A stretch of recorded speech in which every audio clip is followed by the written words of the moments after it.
씨와 함께하는 무물보 1차. 와!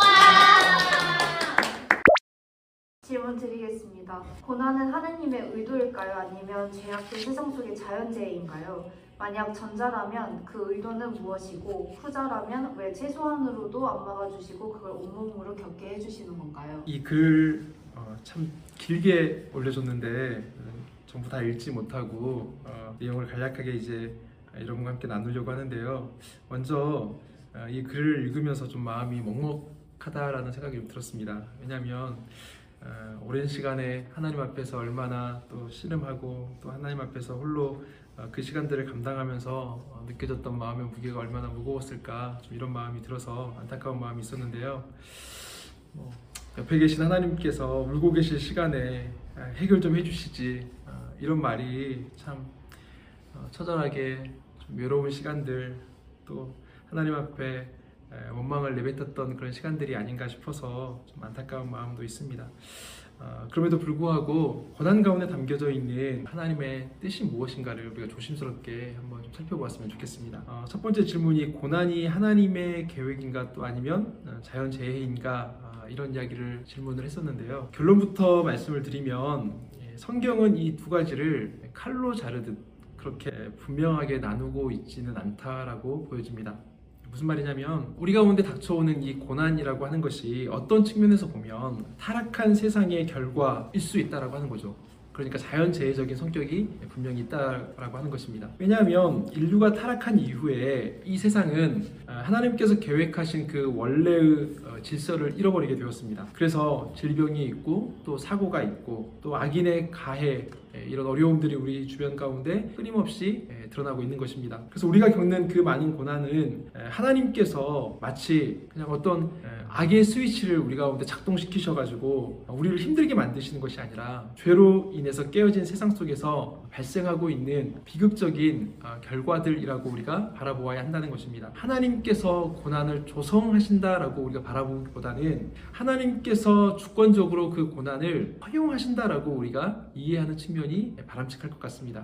무슨 말이냐면요, 하나님은 우연에 휘둘리시는 분이 결코 아니십니다. 우연히 내가 이 고난을 당하게 되었고 우연히 내가 이 고난에 빠지게 되었고, 이렇게 우리가 생각해서는 안 된다라고 하는 것입니다. 성경에 보면 참새 한 마리도 하나님의 허락 없이는 떨어지지 않는다라고 말씀하고 있습니다. 그렇다면 우리 인생의 고난 역시도 하나님의 주권적인 통제와 또 하나님의 허용하심 아래에 놓여 있을 수밖에 없는 것이죠.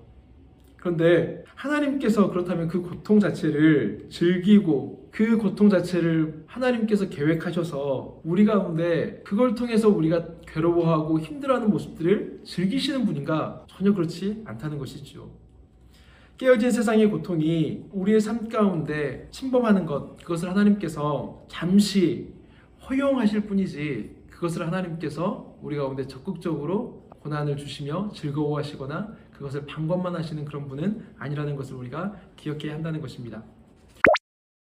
그렇다면 왜 하나님은 우리 가운데 그 고난을 막아주지 아니하시고 우리가 온몸으로 그 고난을 겪게 하시는가? 이것이 우리의 질문이 될 수밖에 없을 것 같습니다. 질문해주신 청년이 이런 문장을 썼던 것 같아요. 죽음의 문턱까지 밀어넣으셨다.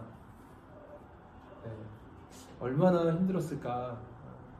얼마나 그 시간이 외로웠을까? 이런 마음이 드는데요. 이것을 신학적으로 이렇다 저렇다라고 쉽게 결론 내리는 것은 굉장히 조심스러운 일이고 또 어려운 일이기도 합니다.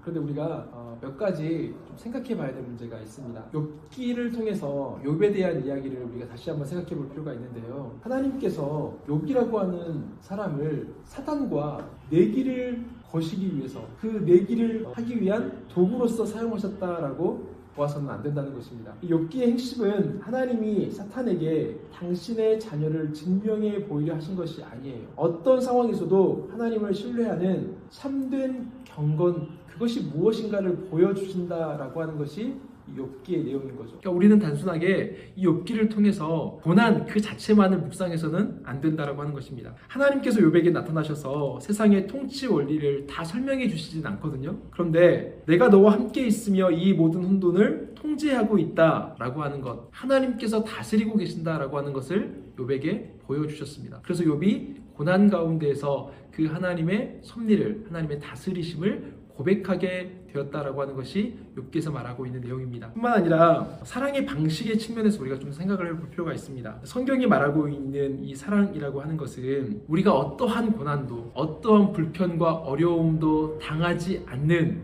그런 상태를 사랑이라고 말하지 않습니다. 광야에서의 동행, 광야에서 우리를 홀로 버려두지 아니하시고 그것 가운데서 함께 동행해 주시는 것, 그것을 하나님의 사랑이라고 우리는 이해해야 한다는 것입니다. 이스라엘 백성들이 광야 생활을 했던 것, 지지리도 말 안 들어가지고 하나님께서 열받아가지고 40년 동안 광야에서 뺑뺑이를 돌리셨던 게 결코 아닙니다. 하나님께서 그들을 괴롭히시기 위해서 광야에 40년을 허락하셨던 것이 아니라 철저하게 그들을 하나님의 백성으로 훈련시키시고 하나님의 방식대로 살아가는 방식으로 그들의 삶을 빚어가시려고 하나님께서 이 광야를 허락하셨다라고 하는 것입니다. 그래서 이 애굽에서 익숙해 있었던 세상의 가치관들을 버리고 하나님의 백성으로 다시 탄생하기 위한, 다시 그들의 정체성들을 회복하기 위한 그러한 시간으로 하나님께서 이 광야의 시간들을 사용하셨다고 하는 것입니다. 물론 그 과정이 죽음보다 더한 고통일 수 있고 참 힘들고 어려운 일일 수도 있습니다. 그래서 거기에 대한 평가를 우리가 쉽게 내리는 것은 참 쉬운 일이 아니지만, 그럼에도 불구하고 하나님께서 우리 가운데 두신 하나님의 선하신 일하심은 우리가 결코 의심하지 않아야 될 것입니다. 이어서 질문 가운데 이런 말들이 있었습니다. 강해지기 위해서 하나님께서 우리 가운데 광야를 허락하신 게 아닌가, 고난을 허락하신 게 아닌가 라고 많이 들어왔다라고 이야기를 하고 있는데요. 고난을 하나님께서 정말 우리 가운데 왜 허락하실까? 이것은 단순히 우리의 멘탈을 강화시키려고 하나님께서 우리를 극기 훈련시키시는 과정들이 아닙니다. 무슨 말이냐면요, 어쩌면 우리가 평생에 의지하고 평생에 우리가 붙들어 왔던 것들이 있잖아요. 그것이 우리의 건강일 수도 있고 우리의 돈일 수도 있고 혹은 우리의 관계일 수도 있고 심지어는 우리의 자존감일 수도 있습니다. 그런데 그 모든 것들이 다 무너져버린, 그래서 우리는 마치 벼랑 끝에 서 있는 것과 같은 그런 어려움 속에 직면해 있지만, 역설적으로 그것은 하나님 없이는 내가 아무것도 아닙니다 라고 하는 것을 고백하게 하는 자리가 바로 그곳입니다. 그래서 우리가 그리스도의 고난에 참여한다라고 하는 것, 성경은 우리가 영광만을 받는 것이 아니라 그분의 고난에 참여함으로써 그분의 사랑을 더 깊이 깨달아가고 그리스도께서 우리를 위하여서 고난당하신 그 고난의 의미를 생각하면서 우리는 하나님의 사랑을 같이 기억해 볼 수 있다고 하는 것입니다. 그래서 긴 질문과 함께 답도 굉장히 길어지긴 했는데요. 마지막으로 하나님께서 주시는 위로의 말씀을 함께 전하고 싶습니다. 여러분, 우리가 하나님을 향해서 원망이 드는 것은 우리의 믿음이 없어서가 결코 아닐 겁니다. 오히려 하나님이 살아계심을 믿기 때문에, 하나님께서 선하신 분이라는 것을, 사랑이시라는 것을 우리가 잘 알고 있기 때문에 어쩌면 그분께 우리가 따지고 있는 것일 수밖에 없는 것이겠죠. 시편의 수많은 기자들을 이렇게 하나님 앞에 부르짖고 외쳤습니다. 하나님 언제까지입니까? 하나님 왜 나를 버리십니까? 라고 그들이 수없이 외쳐왔습니다. 하나님께 악을 쓰면서 하나님 앞에 따지는 내용들이 시편에 굉장히 많이 나오고 있습니다. 그런데 여러분, 하나님은 우리의 그러한 원망 섞인 부르짖음을 너희가 믿음이 없어서 그런다라고, 너희가 나에 대해서 반항한다라고 그렇게 평가 내리시지 않습니다. 오히려 우리의 그 젖은 눈물들, 우리가 그 젖은 눈물로 지새웠던 밤들을 하나님께서 하나하나 병에 담으시고 기억하신다라고 시편 56편 8절에서 말씀하고 있습니다. 여러분, 옆에서 울고만 계시지 말고 해결해달라라고 하나님 앞에 부르짖어도 괜찮습니다. 하나님께서 우리의 그런 기도를 기억하시고 하나님께서 우리의 그런 부르짖음 가운데 반드시 하나님의 일하심을, 하나님의 선하심을 나타내 보여주실 것입니다.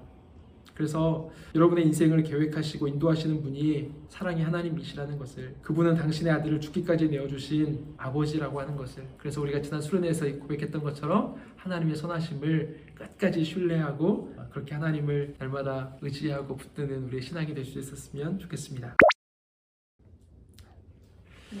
그 고난의 문제를 가지고서 이렇게 길게 마음을 담아서 글을 남겨줬는데, 제가 그 고난의 문제를 해결해 줄 수는 없지만 그 고난을 잘 견뎌낼 수 있도록 맛있는 밥 한번 사고 싶습니다. 이거 질문자 꼭 저에게 연락해 주세요. 맛있는 거 먹읍시다. 이상입니다.